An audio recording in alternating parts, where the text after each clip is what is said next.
शेतकरी बंधूंनो नमस्कार, मी आपला शुभचिंतक अमोल पाटील। आजच्या या छोट्याशा व्हिडिओचा विषय आहे, बऱ्याच ठिकाणी उगवण क्षमता कमी आहे किंवा पिकं उगून आलेली नाहीत। महाराष्ट्रामध्ये धो पाऊस पडणार, नद्या नाले वाहणार आणि बऱ्याच ठिकाणी पावसाने दडी मारली। ज्या लोकांनी धूळ पेरणी केली त्यांच्या धूळ पेरणीला अडचण आलेली मला दिसते। विशेषतः मी बोलतोय सोयाबीन बाबत। सोयाबीन जर कमी उगून आलेलं असेल तर काय केलं पाहिजे, यासाठी मित्रांनो तुम्ही थोडं घाबरून न जाता एक थोडं कॅल्क्युलेशन आपल्याला केलं पाहिजे। सोयाबीन मध्ये एका एकर मध्ये आपल्याला 1 लाख ॲव्हरेज झाडं पाहिजेत, म्हणजे 1 लाख प्लांट पॉप्युलेशन पाहिजे।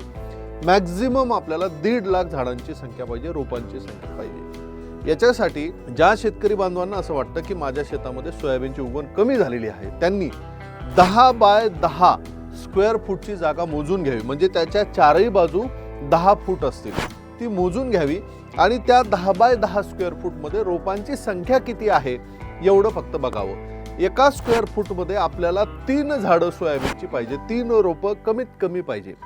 म्हणजे 10 बाय 10 ची जागा जर तुम्ही मोजली आणि त्याच्यामध्ये जर तुम्हाला 300 झाडं मिळत असतील तर तुमची उगवण जरी कमी तुम्हाला वाटत असेल तरी काळजी करू नका।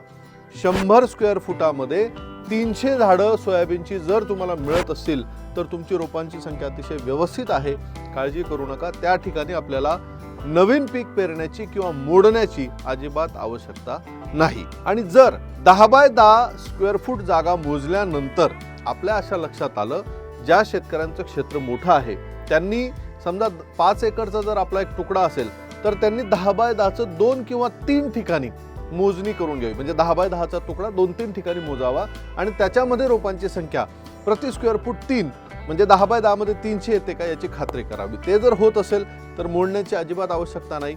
आणि जर रोपांची संख्या 1 किंवा 2 अशी जर येत असेल तर त्या ठिकाणी शक्य असेल तर टोकन यंत्राने नांगे भरून घ्यावे किंवा गॅप फिलिंग करून घ्यावी, किंवा जर क्षेत्र मोठं असेल आणि तेही शक्य नसेल तर एकच असं पीक आहे ज्याची आपण अजून 10 दिवस 15 दिवस किंवा अजून महिन्याभराने सुद्धा लागवड करू शकतो। पावसाचा जर गॅप मोठा राहिला तर अशा ठिकाणी मका या पिकाची टोकन यंत्राद्वारे तुम्ही लागवड करू शकता। व्हिडिओ कसा वाटला मला कमेंट्समध्ये नक्की सांगा।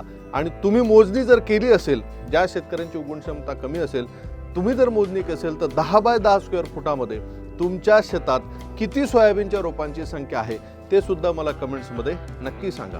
धन्यवाद।